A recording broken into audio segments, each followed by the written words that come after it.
Coming up on today's show, we're going to talk about Kirk Cousins' response to a media question related to the Michael Penix draft pick and if Cousins would do things differently if he knew what Atlanta was going to do in the draft. And then we've got some NFL schedule leaks.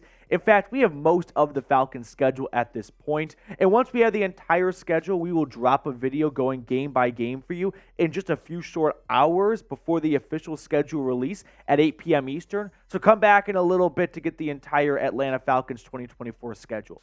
But let's start with the Kirk Cousins interview yesterday. So the Falcons wrapped up their first OTAs practice. By the way, when a team hires a new head coach, they get to have more OTA practices. So that's why the Falcons are getting on the field a little earlier than other teams. But afterwards, they spoke to the media, Cousins did, and he was asked point blank, would you do things differently if you knew the Falcons were going to draft Michael Penix? And he said, I don't really deal in hypotheticals. We could go down that path for a long time in a lot of ways, and it just doesn't do us any good. I'm excited for this opportunity. I think it's a real privilege to be a quarterback for the Atlanta Falcons, and I'm trying to make good on the opportunity that they've given me with the way I work each day. Now, you can really dissect that as much or as little as you like. You can't blame Cousins for not being oozing and over the top with excitement that Atlanta drafted Michael Penix. And it really comes down to two reasons. One, I'm sure Kirk Cousins picked the Atlanta Falcons because he felt like, hey, they've got a good roster. They're one quarterback away, like me, from being a playoff contender. Plus, they've got a top 10 draft pick. They can use that on a really good defensive player or a wide receiver and push us over the top. Instead, they use it on a draft pick that really can't help the 2024 Falcons with Kirk Cousins. That's reason number one. Reason number two, he may not be stoked about the draft pick is he picked Atlanta for a very specific reason, and that was it afforded him the opportunity to end his career there. He did not want to go from team to team and play for 3 or 4 different ball clubs in the last 5 years of his NFL career, going off of 1-2-year contracts. The Falcons gave him a 4-year contract, which Kirk Cousins looked at as, hey, that's a team that wants me here for 3 to 4 seasons. When you draft a quarterback in the first round, it doesn't really show a ton of confidence that they believe you're going to be here for the next 3 to 4 seasons. Actions speak louder than words. So I can see why Kirk Cousins is not over the moon about the Michael Penix draft pick, and not even taking into account that they play the same position. Now, Cousins also said this when talking about Michael Penix specifically. Mike's been great. There's always going to be competition in this league, and you've always got to go out and earn it. I'm going to control what I can control and also understand there's a lot you can't control. I learned a long time ago that you've got to focus on what you can control. Ultimately, I think Kirk Cousins is handling this almost as well as anyone else could, right? Kirk Cousins, in my eyes, is being a real pro about this.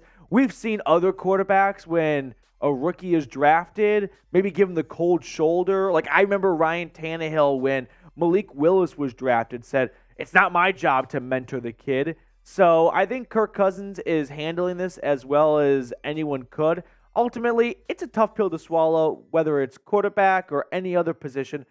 When someone drafts your replacement, like that's tough to go into work each day going, now this is a place that wants me here long term.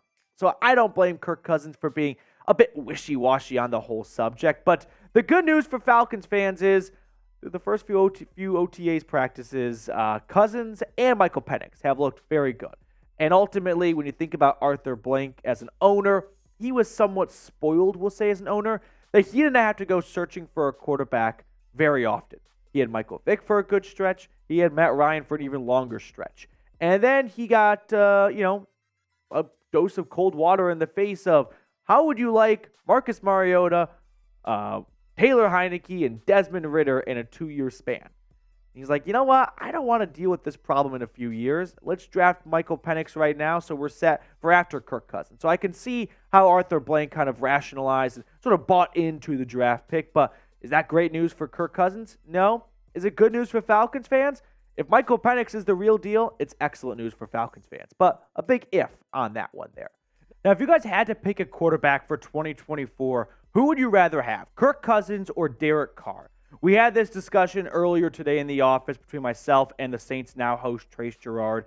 And there were some good points made on both ends about Kirk Cousins coming back from an Achilles injury. And we're just looking at one season, 2024. But personally, if I had to pick a quarterback for the Atlanta Falcons for this upcoming season, I'm still going to go with Kirk Cousins. I think he is a better quarterback than Derek Carr, and I don't think that's up for debate very much. And I feel like he's going to be ready to roll earlier next year. And plus, it's not like Kirk Cousins used his legs all that much. It'd be one thing if a very mobile quarterback popped his Achilles, and that really took away from an element of his game. Kirk Cousins likes to stay in the pocket anyway, so I'm not really sure or sold that tearing your Achilles is going to diminish Kirk Cousins' game all that greatly. So let me know which quarterback you would rather have down below.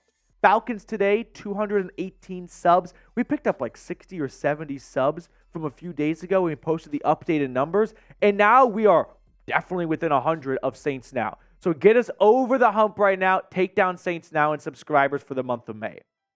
Now let's talk about the schedule leaks.